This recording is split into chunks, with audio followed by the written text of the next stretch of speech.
to fix it step by step. Fix for client and server location mismatch in EFT. Step 1, close the game. Ensure Escape from Tarkov is fully closed. Step 2, match your region.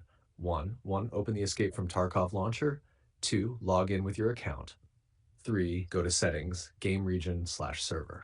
4, make sure the selected server matches your physical location or the region of your friends if playing with them.